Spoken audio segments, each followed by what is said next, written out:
Tenemos ante nosotros esta liturgia que es muy importante porque clausura este año litúrgico en el seguimiento de Jesús, en su vida pública, con una fiesta que es la de Cristo Rey y que merece algunas interpretaciones, justamente porque la palabra misma, Rey, da lugar a distintas lecturas, y más en un tiempo como el que estamos viviendo, donde ya reyes van quedando pocos en la historia.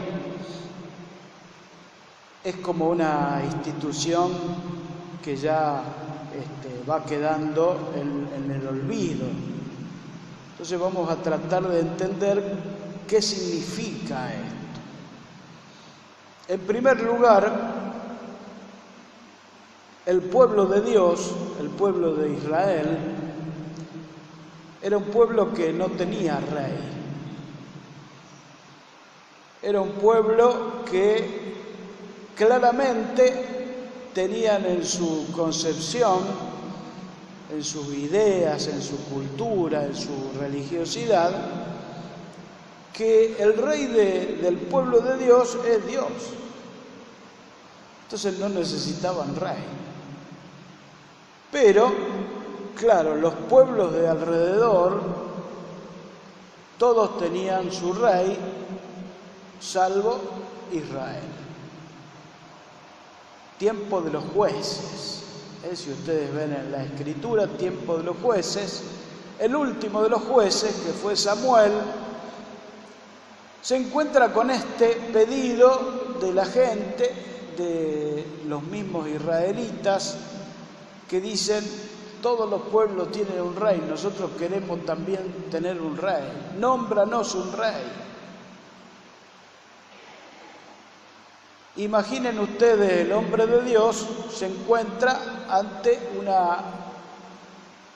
un problema muy serio, porque el pueblo mismo, elegido de Dios, no está reconociendo a Dios como su rey, quiere otro rey. Y entonces en sus oraciones, en su diálogo con Dios, pide Samuel que le saque esta idea de la gente. Y Dios le dice así: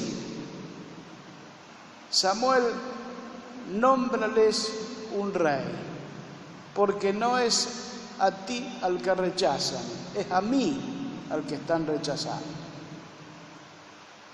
Y Samuel, con el designio mismo de Dios, va a ir a elegir al rey, que va a ser el primer rey de Israel, y después va a elegir el segundo rey de Israel, que va a ser David.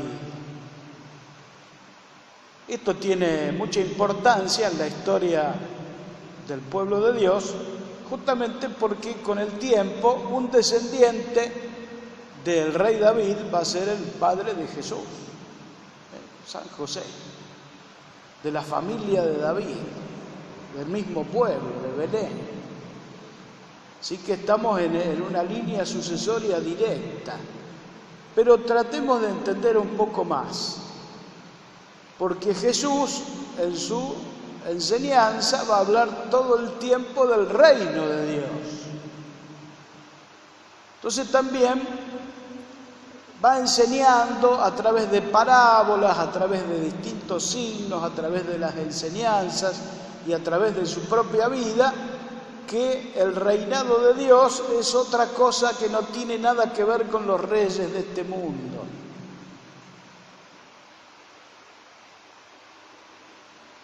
No sé si ustedes identifican de este tiempo de la historia algún rey en algún lado. ¿Conocen algún rey ustedes de este tiempo? ¿Alguno? ¿Rey de dónde? A ver. De España. España tiene rey. ¿Cómo se llama? Carlos, ya no está más Carlos. Felipe. Felipe. rey de España. ¿Algún otro rey o reina? La reina de Inglaterra. Rey de Holanda, bien. Saben, de los 190 y pico de países, todavía quedan reyes en 20 más o menos. Algunos en Europa, la mayoría, otros en Asia, otros en África. Y paremos de contar. Por eso digo, una institución que ya está cada vez más desapareciendo. Sin embargo, a partir del siglo pasado, principio del siglo pasado, Pío XI instituyó esta fiesta de Cristo Rey. Entonces nosotros tenemos que tratar de descubrir algo de aquí porque hay una enseñanza allí muy importante. Jesús es el rey de este reino que él anuncia. Pero este rey no tiene nada que ver con ningún rey de toda la historia. Es otra cosa totalmente distinta. Por eso la palabra rey es como polisémica, que quiere decir que tiene varias significaciones. Entonces tenemos que tratar de entender cuál es la significación que tiene esta palabra en la palabra de Dios, justamente. Porque los israelitas tenían una idea de lo que es el rey que era más o menos parecida a la de los otros pueblos. Pilato tiene una idea de lo que es un rey, de lo que es un mandamás, al estilo de los romanos. Y Jesús muestra en su persona, en su vida, en su enseñanza y en sus signos, un rey que no tiene nada que ver con los otros reyes. Entonces tenemos que entender en qué sentido este rey es rey. Mirando la palabra de hoy, descubrimos cómo Jesús es entregado de los sumos sacerdotes al procurador Pilato, que era la autoridad máxima que había en toda esta zona, que mandaba en nombre del César. Era el que tenía el poder sobre la vida y la muerte de todos los ciudadanos de Israel y otras zonas. Por eso es entregado en manos de Pilato y Pilato lo va a interrogar. Y allí Pilato hace una especie de juicio sobre este hombre que le presenta. Pilato no ve en Jesús nada especial, ni rey, ni nada. Simplemente ve un hombre allí que está escarnecido. No es un diálogo entre iguales, sino que Jesús está encadenado, Jesús está con los guardias, Jesús ha sido castigado, desnudado, y se presenta así, de esa manera, delante de Pilato. ¿Y cuál es la acusación? La acusación que Roma ve con los ojos muy grandes, abiertos, porque dice: este es el rey de los judíos. Y ese es el tema más fuerte en la acusación que los romanos toman. Todo lo religioso, todo lo espiritual, todo lo que tenga que ver con las palabras y la cultura y la religión de Israel, no le importa nada a Pilato. Sí, el hecho de que digan: este es el rey de los judíos. Y entonces le pregunta a Jesús si realmente él es el rey de los judíos. Y Jesús se encuentra con que no puede responder exactamente a lo que está preguntando Pilato, justamente porque los israelitas consideraban al rey como una institución similar a lo de los otros pueblos. No entendían cómo era el reinado que viene a presentar Jesús. Por eso hay un diálogo allí bastante sinuoso, complejo, porque las mismas palabras están diciendo que Jesús no quiere responder directamente a lo que le está preguntando, porque Pilato está entendiendo otra cosa. Mi reino no es de este mundo, va a decir Jesús. Si mi reino fuera de este mundo, mis discípulos estarían combatiendo en contra de las autoridades que me detienen y de los judíos para no ser detenido. Pero mi reino no es de este mundo. Entonces ahí es donde Pilato va a preguntar nuevamente, ¿pero tú eres rey? Y Jesús dice, sí, para eso he venido. Todo lo que aparece allí en la palabra que va a concluir con esta afirmación de Jesús. Todo aquel que es de la verdad escucha mi voz. El diálogo está cortado aquí en el texto que leímos, pero Pilato va a hacer una nueva pregunta sin escuchar la respuesta y se va. La pregunta que Pilato le hace a Jesús dice, ¿y qué es la verdad? Y se va. Si uno va leyendo el Evangelio, se encuentra con que Jesús dice, yo soy la verdad. Yo soy el camino, la verdad y la vida. Y ahí es donde nos encontramos con algo que en nuestra sociedad actual está descolocándonos igual que a Pilato en ese tiempo. Porque hoy ya no se sabe más qué es la verdad, ni dónde está, ni quién la tiene, ni nada. Estamos en el tiempo de la incertidumbre total. Ya no sabemos más qué es lo que está bien, qué es lo que está mal, qué es verdadero, qué es falso. Estamos en un tiempo así de confusión. Y Jesús dice, yo soy la verdad.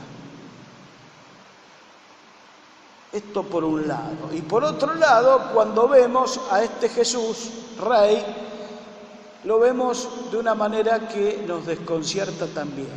Un rey que se presenta, fíjense cómo lo van a presentar los romanos a los judíos, este es el rey de los judíos, con una desnudez, con una capa de los soldados, con una caña como cetro y con una corona de espinas.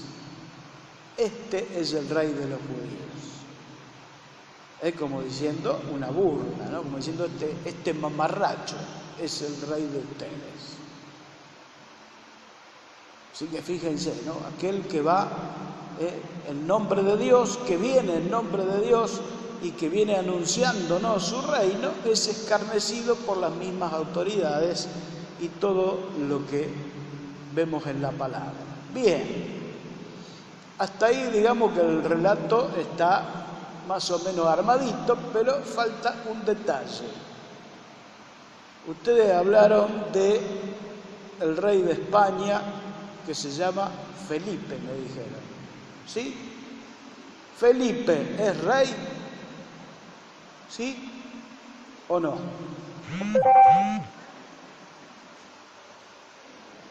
¿Sí o no? Sí. Bien. ¿Felipe es nuestro rey? La reina de Inglaterra es reina, es nuestra reina. Jesús es rey, es nuestro rey. Ese es el tema. Si Él es nuestro rey, Él es el Señor. Él es el que manda, el jefe, el que dice por acá, vamos por acá. Y si somos sus discípulos le tenemos que seguir, porque es el que sabe. Este es el tema clave de hoy. Y es nuestra fiesta en la medida en que Jesús es realmente el Rey de nuestra vida. ¿Y qué significa esto? Que está en el centro de todo lo que es nuestra vida. En el centro de nuestros pensamientos, en el centro de nuestra forma de ser, de nuestro estilo, de nuestro modo de caminar, de responder, de andar por la vida, de tomar resoluciones, de hacer opciones, de hablar con los demás, etc. Él es el Rey. Y por eso esta es una fiesta que nos cuestiona hasta los huesos. Nosotros lo acabamos de decir, Jesús es nuestro Rey.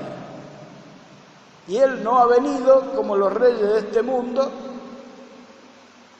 con todas las cosas de los reyes de este mundo, sino que viene en humildad, viene en obediencia al Padre, viene a entregar la vida, viene a lavar los pies a sus discípulos, viene optando por los últimos y nos dice, ahí estoy yo también. Todo lo que le hiciste al más pequeño de los míos, a mí me lo hiciste. Es decir, este reinado del Señor es un reinado totalmente al revés de los poderosos y de aquellos que ejercen la autoridad de la manera que la ejercen los reyes actuales y de toda la historia. Ese es nuestro rey.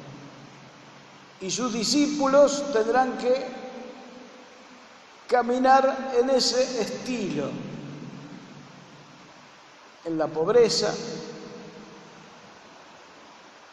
en la magnanimidad, en la bondad, en la paz, en la justicia, descubriendo la presencia del Señor en cada hermano. Así que con un estilo de vida totalmente al revés del mundo. Por eso, hoy nosotros vamos a renovar la fe, en un momentito más cuando decimos el credo, pero también ahí estamos diciendo con toda claridad, Jesús es mi Rey, Jesús es aquel que viene con el reino de Dios a instituir una nueva sociedad, y entonces yo quiero alinearme allí, en ese modo de caminar. Por eso, entonces, nuestra fe es un compromiso de vida con este reino de Dios. Nos ponemos de pie. Creo en Dios,